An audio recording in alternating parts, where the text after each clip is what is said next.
Hey everyone, what up? Mad Kaiser here, and I'm back for my 5th episode of the whole Ninja Gaiden review marathon, but with a double feature. So pretty much after release of Black and Ninja Gaiden Z, which not only killed the whole series, as well as even took 5 years of my lifespan, this series was pretty much dead at that point. Coupled with also the fact that the whole character action genre around the 2010s was slowly fading into obscurity. But around the 2020s, a new trend made its way here, with the likes of both remakes and remasters, which of course led to Koei Tecmo to take up hold on creating the Ninja Gaiden Master Collection, a package of containing the 3D trilogy, and remastering them a bit with some quality features and some enhancements, and of course putting them on modern platforms. With Ninja Gaiden Sigma 1 and 2, as well as Ninja Gaiden 3 Razor's Edge, being the primary choices here. Now, while this was exciting, there was also some controversy, as while Razor's Edge is arguably the best version of Ninja Gaiden 3, some fans weren't happy with the Sigma games being ported over the Itagaki games, most notably Ninja Gaiden 1 Black as well as vanilla Ninja Gaiden 2. And in an interview, Fumihiko Yasuda did state that the reason why they couldn't port those games was mainly because they lost the source code, which is a decision that many Japanese developers do take account for, as shameful as it was. Nevertheless, the Master Collection will release on June 10, 2021 on PlayStation 4, Xbox One, and Nintendo Switch and PC, thus making it not only the first time Ninja Gaiden 1, 2, and 3 ever made it to PC, but also on a Nintendo console, since the old 2D NES games, and even Ninja Gaiden Dragon Sword for the DS. And this is where I'll be taking the opportunity to review the Sigma versions, as they won't be as in-depth as say my prior reviews, but more so to compare them to their original counterparts, to see on what's new, what they did, and what was improved or downgraded as a result. And we start off with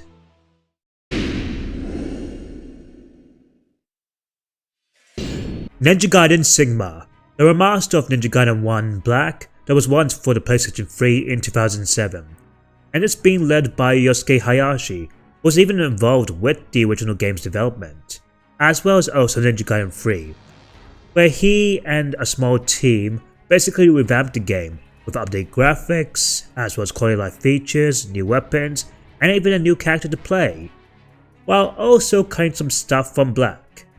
Though the question is, how does this game stack up to Ninja Gaiden 1 Black? When it comes to the visuals, this game looks really damn good. Now, Black itself still looks marvelous, especially for an original Xbox game that borderlines feel like an early Xbox 360 title, but with Sigma, it absolutely looks phenomenal, with the majority of the character models being well detailed, especially both Ryu, and most especially of all, Rachel. Yeah, boy. As she looks like her FMV model was just pasted into the actual game, as well as the environments, enemies, bosses get a huge upgrade in quality, and places like Taiwan and the opening level just look marvelous. The only downsides I can feel from the visuals would have to be Ayana's face, as she looks a little bit off, like she's sleep deprived with that hair, good lord, as well as both her previous models just look a lot more nicer. And however, the other major critique with the visuals that does persist, as well as also the next release, would have to be the bloom, as at times it can be a little bit aggressive. Gripes aside, this game still looks as well as runs well with a mostly consistent 60 FPS. Even if there are some times where you go through levels and they're interrupted by a few bits of loading screens here, but outside of that, Ninja Gaiden 1 still looks great, from either both Black and even the Sigma version. Now we get on to the gameplay, and for the most part, Sigma does play very similar to Black in a lot of ways, which is still great as the combat itself was still amazing. However, there are some noticeable changes. One instance is that you have now the ability to use items on the fly, which is a massive upgrade and something I really appreciate. Though I do wish the same was also applied to both Ninpo and items. Another thing to note is that various techniques and weapons are now placed at different points sometimes. For example, you can now get Flying Swallow immediately at the first chapter, as well as the Lunar Staff that you normally get in chapter 2 is now when you enter Tyron. Upon that, you also even get some new weapons, like Ninja Gaiden 2's Dragon Claw and Tiger Fang in this as well. Though you'll still be able to get your other weapons very regularly. The other thing to note is that the archery controls are just a little bit better. But the biggest addition would have to be, of course, Rachel being a playable character, where she will have 3 missions to herself, which are both short and sweet.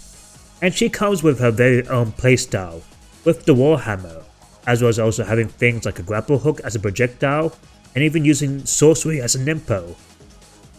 Now, combat-wise compared to Ryu, she plays a lot more heavier and slower, but for what she lacks in speed, she makes up in strength, as her attacks will do a good chunk of damage towards enemies, and she even comes with her own counterattacks, as well as even ultimate attacks, and even for the first time I think in Ninja Gaiden 1, obliteration techniques, which is really awesome. While she's not my favorite additional character to play in the series, it's a nice experiment that does pave the way for future playable characters in these newer releases. Though the other additions that this game also have is that some of the enemies that were only exclusive in like harder difficulties in Ninja Gaiden 1 Black do make an appearance here, on top of also having the change in structure of its gameplay in general. Where in Black, you have a mix of both combat as well as exploration and puzzles. But however, Sigma ditches the puzzles, mostly, in favor of more enemy encounters, to be on par with the combat philosophy with the likes of both 2 and 3. And while in times it does feel really good, other times you do come across things like soldiers. And they really suck. Like really suck. Among that, it does kind of make Ninja Gaiden 1 lose a little bit of its identity because of the removal of most puzzles. Now granted, not all puzzles were bangers mind you, but at least added some variety, and it was at least experimental. As for the new bosses that they do have, they range from solid to not great really. This one here called Alternator, which is basically a repurposed dynamo, is pretty solid. But the fight with Gamov as Rachel, oof, it's very rough, buddy. But other things that persist in the original, like say the bad camera and some lackluster bosses, do make a vengeance here, especially those worms. But overall, combat-wise, Sigma is on par with Black, with some fixes that are for better and for worse. Now as for music, it's still pretty great as it was in the original. But one odd thing I noted with Sigma is that they add new tracks and even changed some tracks for particular bosses. The new song, especially for Rachel, that being God Bless You, great name by the way, that alone is a pretty amazing music for her battle theme. And as such, I'll give you a quick sample.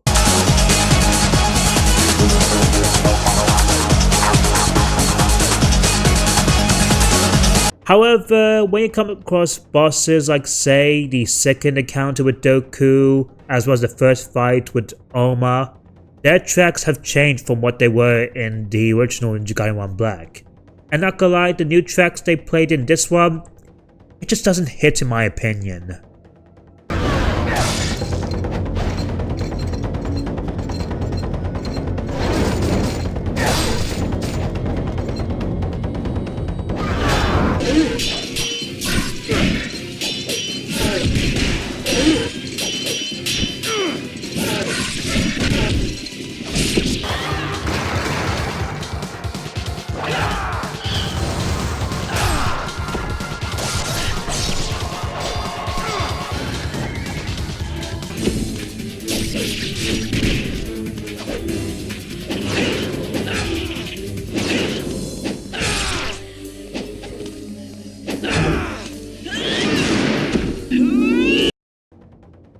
But for the most part, they use the same soundtrack for Ninja Gaiden 1 Black, and that still was pretty great, as Ninja Gaiden 1 still had an amazing soundtrack.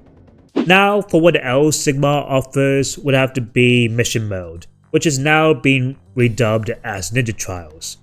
That altered a little bit from Ninja Gaiden 1 Black, mostly because of the brand new addition of Rachel, being able to now play as her through various modes like Survival, and also you have the same usual of replaying the game on higher difficulties.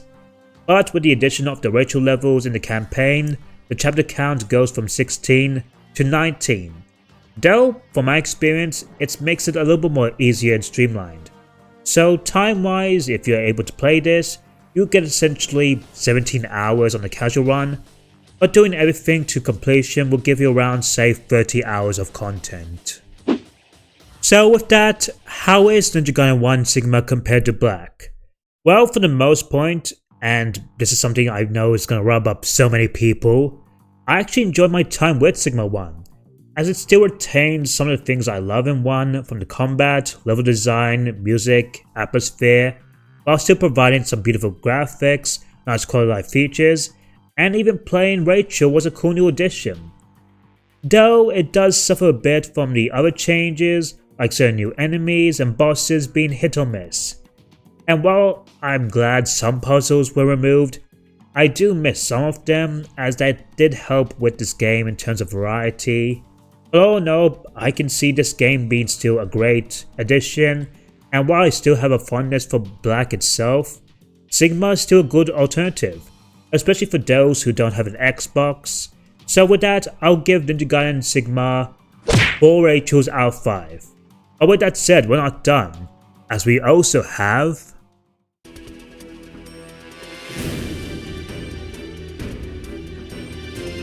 Ninja Gaiden Sigma 2, which is again an enhanced port of Ninja Gaiden 2, once again originally for the PlayStation 3 in 2009, and by the same team, with them revamping the game with slightly updated graphics, quality life features, new weapons, and even now, 3 additional characters to play, on top of also revamping aspects of the gameplay, and cutting out some things for both the better and the worse. But with that said, how does this one stack up to the original? When it comes to the graphics, this game looks pretty good, as it looks on par with the 360 version, with some of the environments even being well detailed than even before. So the brand new addition will of course have to be Ryu, getting a brand new model, with most notably being both his face and eyes, which is a lot expressive and much full of actual color. Even Ayane herself gets a brand new model, at the cost of that really cool coat she got in the original. As well as also, Mameji also gets a fully original one for the very first time. Hello? Hey, I'm in the wrong Springfield. Another new addition will have to be the things like on how the Hayabusa village at chapter 2 is now set in daytime opposed to nighttime. As for performance, this game is still pretty consistent and smooth with a great 60 FPS. Now while the visuals are solid and even great at times, there is still some issues, and that will have to be the huge emphasis on bloom, as certain models will blind you with how shiny they look, with cases like Sonya here as well as even Genshin, and it just feels very aggressive, on par with the likes of say Zelda Twilight Princess. And another major issue you may notice from the footage is the lack of blood and gore during cutscenes, as it's pretty much non-existent, making deaths and impact feel weightless as a result. Though, it's not just the cutscenes that feel weightless, but oh boy, we'll get to that.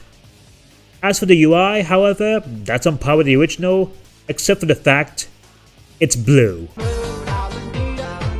Oh no, for the most part, Ninja Gaiden 2 Sigma is on par with the original in terms of visuals. Now we get on to the gameplay. For the most part, the combat is the same, which is great as Ninja Gaiden 2 had my favorite gameplay in the series. But that's where the similarity ends. One thing you may have noticed in the footage is that there are far fewer enemies present, compared to the massive horde of the original, which at times can make certain areas feel a bit empty. Well, There's a simple explanation for that. it's mainly due to the PS3's hardware not having the capabilities of rendering so many enemies on screen like that, opposed to the 360. To compensate this, they made the limbs a bit more tougher to chop off, to add some more challenge, skill, as well as also make fights last as long, which can be a little bit of a double-edged sword for some foes. There's also another major factor, but we'll save that tangent for later. Like with Sigma 1, weapons also appear from the original in this as well, but places them at different chapters. For example, things like the flails, which was my favourite weapon in the original, was placed from chapter 9 to now to the 3rd chapter. And as for new weapons, things like the Endless Fang, as well as the hand cannon, are amazing additions. But speaking on weapons, another new change is on how you upgrade them. Instead of the usual where you can go to a nearby shop and upgrade them when you have enough essence or even be able to buy new weapons, Sigma 2 now adds new shops with a blue light that lets you upgrade one weapon at a time, which in turn can make it feel a little bit more limited as a result, as these shops feel placed at certain spots and having to upgrade one weapon at a time feels like a downright slog at times. Speaking of weapon changes, the bow has now the auto-aim that was used for Razor's Edge, at the cost of removing the ultimate attack from the original. The other two major additions, however, for Sigma 2 would have to be the remixed enemy and boss roster, as well as the new playable characters, with the latter, like with Sigma 1, having 3 additional chapters, but for 1 each character, with this time having both a returning Rachel, as well as the debut of both Momiji and Ayane, being both playable in their own short stories, and having their own unique bosses. Each of them have their weapon, movesets, and kits already maxed up, with the gameplay and tools ranging different than Ryu's. Momiji herself wields a long spear, almost akin to the Lunar Staff, and even has the ability to use an ultimate technique in the air, as well as both her obliteration moves as well as the general gameplay feel packs a huge lot of weight and ultimately feels very satisfying. Then we get to Rachel, and man, is her combat just a complete night and day experience over Sigma 1, as her attacks are much more weightier, punchier, and even swifter, akin to the Endless Fang, and she carries a minigun, so already she's even more badass. And then we get to Ayane, with a playstyle being very fast and very sharp, as well as even packing explosive kunais and carrying some of the best obliteration and ultimate techniques. Thus, like with Razor's Edge, she easily makes for my favorite additional character in the entire series. The only downside is that they're only playable in their own chapters, and not anywhere else outside of tag missions, which Razor's Edge does fix in that regard. And then we get to the former, which includes some enemies and bosses. With Sigma 2, they added some new enemies that weren't in the original, like the iconic Shadow Fiends, as well as even reworked some of the original bosses, most notably like the Death Megalo Flyer that was so annoying in the original, now being dispatched easily, as well as both the second fight with Genshin, as well as the 2 other big fiends being relegated to 1v1 fights. It's also mentioning that Genshin can now have a new attack and can also be Azuna dropped. Among that, some of the bosses in the original game were replaced, chief among which would have to be the infamous Chapter 9 bosses, with those 2 flying dragons you had to shoot with an arrow, of course, the god-awful Death Worm. With this one, they replaced with a brand new boss called the Dark Dragon. Upon that, there's also new additional bosses, and while the ones like say Marbis, the Spider Tengus, the duo fight is absolutely rough with Momiji, and Obaba are absolutely fine, the ones involving the statue fights, that being the Buddha statue and the Statue of Liberty, are just terrible, with both being just absolutely boring and just spamming the same attack all over again. And they're also just for spectacle, and also to be a template for the worst boss in the mainline series. Oh boy. It's small wonder that these guys never came back in the black version.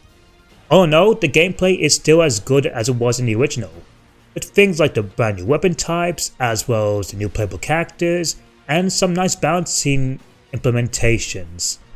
But what lets this one down, unfortunately, would have to be, of course, the weapon progression, some of the new bosses, and of course, the biggest cardinal sin in this version, the infamous purple mist, that really soured the experience, especially the latter, as it goes against the nature of the series and makes the overall kills and impact just, well, meaningless. It's like you're playing a Mortal Kombat game that doesn't have the gore or blood or the awesome fatalities, when that is the part of the main appeal for that series. I can understand why it's the case, especially for the PlayStation 3, because that system's hardware couldn't be able to handle so many blood effects happening on screen at once, especially come across multiple enemies. But it's just a damn shame that the Master Collection did not even fix that. Oh, also another thing, the ranking system, it's gone completely, which that's a bummer. As for the music, well, it's still pretty good, like with the original, with a few noticeable tracks changed, but it doesn't hurt the experience too much. But however, the new ones, especially for the new playable characters, are just so damn good. So with that, let's have a little preview.